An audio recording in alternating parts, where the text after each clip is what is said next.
Hello friends, welcome to my channel. दोस्तों, bank वाले किस किस तरह से कस्टमर्स को लूटते हैं ये तो आप सभी लोग जानते हैं। कभी लेट पेमेंट के नाम पे, कभी ट्रांजैक्शन फ़ीस के नाम पे, कभी एटीएम चार्ज के नाम पे, कभी रिन्यूअल के नाम पे, मतलब कई तरह से लूटा जाता है। लेकिन अब एक नए तरीके आजकल पता चल रहे हैं जिसमें कि बड़े बड़े बैंकों के मैनेजर्स भी संलिप्त पाए गए हैं जो कि लूट मचा रहे हैं। तो दोस्तों, उसी तरह का एक नया वीडियो मैं आप सभी लोगों के सामने लेकर आया हूँ।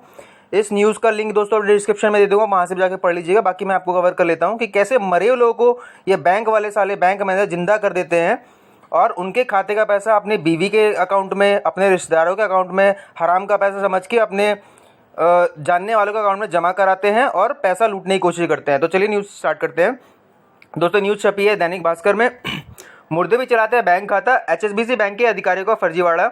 खातेदार मर गए तो भी खाता चालू कर निकाल रहे थे। मतलब इतनी लूट मची हुई है, इतना हराम का पैसा खाने की आदत पड़ गई है इन बैंक के लोगों को कि जहां से मौका मिला वहीं से लूट लो। साले मरे हुए को भी जिंदा कर दो, पैसे खा जाओ, बस अपनी गांड में पैसा डालना है इन बैंक वालों को। सालों को हराम का पैसा चाहिए, ईमानदारी से पैसा नहीं लेंगे ये लोग इतना। और पकड़ में आते हैं तो कहते हैं जी हमें कुछ पता नहीं, इंक्वायरी चल रही, जांच चल रही है। चलिए वो भी आगे पढ़ लेते हैं।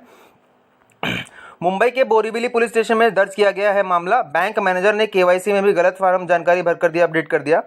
मुर्दों द्वारा पेंशन लेने या जिंदा रहने की बहुत घटनाएं होती हैं, लेकिन विदेशी बैंक एचएसबीसी बैंक में मुर्दों के नाम से भी खाता चलता है। मतलब एचएसबीसी बैंक जैसे भी लोग इंडियन, उसमें काम तो वही लोग करते हैं, भारत के लोग करते हैं। और कितने हरकतें करते हैं, कितने बेईमानी लोग ये लोग करते हैं बैंक वाले, आप सभी लोग जानते ही हैं। उसका एक ये नया नतीजा आप देखने को मिल रहा है। इस तरह के कई मामले सामने आने के बाद, मतलब एक मामला नहीं कई मामले आने के बाद मुंबई पुलिस ने मामला दर्ज किया। इसमें बैंक के अधिकारियों की मिलीभगत से फर्जीवाड़े का पता चला है। दोस्तों, एक बात हमेशा देखिए, बैंक में कोई भी फर्जीवाड़ा होता है तो कभी एक इंसान नहीं करता है, उसके बाप दादा रिश्तेदार ऊपर से लेकर नीचे से सारे लोग साले मिले हुए होते हैं, तभी लोग ये फर्जीवाड़ा करते हैं और तभी इतने बड़े बड़े लाखों करोड़ों के फर्जीवाड़े होते हैं। कभी भी केवल एक इंसान की वजह से बड़े बड़े फर्जीवाड़े नहीं होते हैं, पूरा रैकेट काम करता है इनका बैंकों में, तभी ये लोग इतना बड़े बड़े झोल करते हैं और बाद में पकड़ में आते हैं। तो जो बड़े लोग होते हैं वो बच जाते हैं, कोई एक चूतिया जो होता है उसको आगे कर दिया जाता है कि हाँ सारा दोस्त इसका है, और उसको पकड़ लिया जाता है ताकि फाइल क्लोज की जाए। इस तरह के कई मामले आने के बाद कुछ समय पहले खातादार की मौत हो गई थी। जानकारी के मुताबिक एचएसबीसी बैंक के खातेदार की कुछ समय पहले मौत हो गई थी। उस अकाउंट में लेन देन बंद हो चुका था। इसी का फायदा उठाकर बैंक अधिकारी ने 75 लाख रुपए उस अकाउंट से अपने रिश्तेदार के नाम ट्रांसफर किया। मतलब दोस्तों, इतना हराम का पैसा खाने की आदत हो गई है कि 75 लाख रुपए जो मर गया है उसके अकाउंट से अपने रिश्तेदार के अकाउंट में ट्रांसफर किए गए। और बैंक अधिकारी के जो रिश्तेदार है वो भी हराम का खाने की उनको भी आदत पड़ चुकी है, वो भी अपने अकाउंट में पैसा मंगा ले रहे हैं। मतलब इतनी अंधी चल रही है कि साला बैंक मैनेजर है तो कुछ भी करेगा और ये लोग कुछ भी करने देंगे। अपने अकाउंट में 75 लाख रुपए ट्रांसफर भी करवा लिए, वो भी इतना लालची होगा साला जिसके अकाउंट में पैसे ट्रांसफर किया गया होगा। मामला मुंबई के बोरीवली इलाके का है। यहाँ मृतक का 8 साल से खाता था। फरवरी 2020 में उसका निधन हो गया था। मृतक की बेटी ने अकाउंट से पैसे ट्रांसफर करने के लिए बैंक में आवेदन किया था। मतलब फरवरी 2020 में उसका ट्रांसफर हो चुका है। उसके अकाउंट में पड़े कितने, 75 लाख रुपए ज्यादा उसके अकाउंट में पड़े थे, और उसकी बेटी ने अकाउंट में ट्रांसफर करने के लिए आवेदन डाला। बैंक अधिकारियों के पास पहुंची शिकायत, कैसे पता चला ये पढ़ लेते हैं। 1 साल बीत जाने पर भी जब रकम ट्रांसफर नहीं हुई, मतलब सोचिए दोस्तों, 1 महीना 2 महीने समझ में आता है, 1 साल बीत गया उसके बाद भी ट्रांसफर नहीं हुई बेटी के अकाउंट में पैसा, तो बैंक अधिकारियों के पास इसकी शिकायत की गई।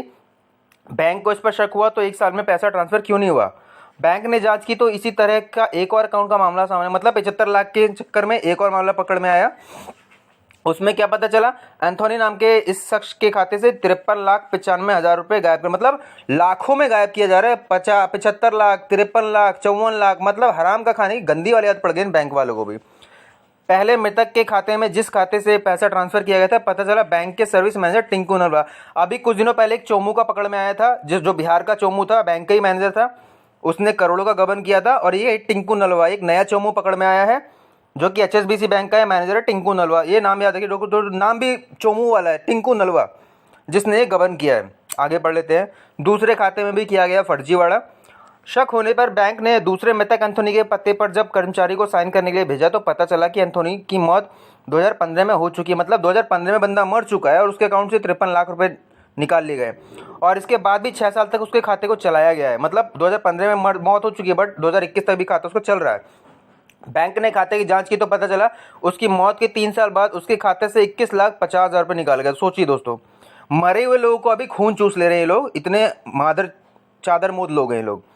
21,50,000 रुपये निकाले गए उसके अकाउंट से, और ये रकम किस में खाते में डाले गए, जिस एक महिला के खाते में डाले गए। पता चला कि ये महिला उसी टिंकू नलवा नाम याद रखिए दोस्तों, टिंकू नलवा, चोमू मैनेजर टिंकू नलवा, उसी महिला के बेंच की, ये महिला उसी बैंक मैनेजर की पत्नी थी जिसने पैसा मतलब जो चोर जिसने पैसा ट्रांसफर किया और किसी के अकाउंट में नहीं ट्रांसफर किया, अपनी बीवी के अकाउंट में ट्रांसफर कर दिया।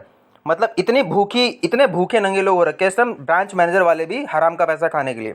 मैनेजर ने पत्नी के खाते में पैसा भेजा। आश्चर्य की बात यह है कि बैंक मैनेजर की पत्नी का यह खाता उसकी शादी से पहले का था। बैंक ने इसके बाद टिंकू नलवा को बैंक से निकाल दिया है। बस और तो कुछ होता नहीं इन हरामखोरों से, केवल बैंक से निकाल देंगे और ताकि वो किसी दूसरे बैंक में जाके फिर और लोगों को लूट सके। हालांकि गिरफ्तारी के डर से लड़ने वाले सभी बैंक को वापस कर दिया। मतलब यहाँ पे देख लीजिए दोस्तों कि बैंक मैनेजर को छोड़ दिया गया, जो इस न्यूज़ छपी है उसके हिसाब से गिरफ्तारी नहीं हुई है उसका, इसका मतलब बैंक मैनेजर को वापस पैसा कर दिया। टिंकू नलवा ने इस कारनामे को छिपाने के लिए केवाईसी फॉर्म भी भरा। इसमें मोबाइल नंबर बदल गया और झूठा हस्ताक्षर करके खातों में हेरफेर कर दिया गया। इसके बाद बोरीवली पुलिस स्टेशन में मामला दर्ज किया गया है। बैंक के प्रवक्ता ने इस मामले में कहा, चूंकि अभी मामला भी चल रहा है, जांच के अधीन है, इसलिए हम इस पर कोई टिप्पणी नहीं करना चाहते हैं। हम किसी भी तरह के फाइनेंशियल मिसकंडक्ट की जीरो टॉलरेंस की नीति को अपनाते हैं। हरामखोर ये जो बैंक वाले हैं, जो प्रवक्ता हैं, जीरो टॉलरेंस की नीति अपनाते हैं और 1 साल से सोए हुए थे। 1 साल से उन्हें कुछ नहीं पता चल रहा था कि 1 साल से ये बंदा टिंकू नलवा जो चोर था साला, इतने पैसे लोगों के ट्रांसफर किए जा रहे हैं इस अकाउंट में उस अकाउंट में, 1 साल से सो रहे थे और अब इनकी पता चली है कि ये चीज़ें हो रही हैं। तो दोस्तों ये सब मिली भगत होती है, सारे बैंक वाले मिली भगत होते हैं, एक ही थाली के चट्टे बट्टे होते हैं। हराम का पैसा खाने के लिए कुछ भी कर सकते हैं, मरे को भी जिंदा कर सकते हैं, जिंदे को भी मार सकते हैं, कुछ भी कर सकते हैं। और ये दोस्तों उसी की एक नई वानगी है जो आपने देखी। तो दोस्तों उम्मीद करता हूँ आपको मेरा आज का वीडियो पसंद आया होगा। चैनल पर नए, चैनल सब्सक्राइब कीजिए, बेल आइकन प्रेस कीजिए। आज की दोस्तों इतना ही, थैंक यू सो मच।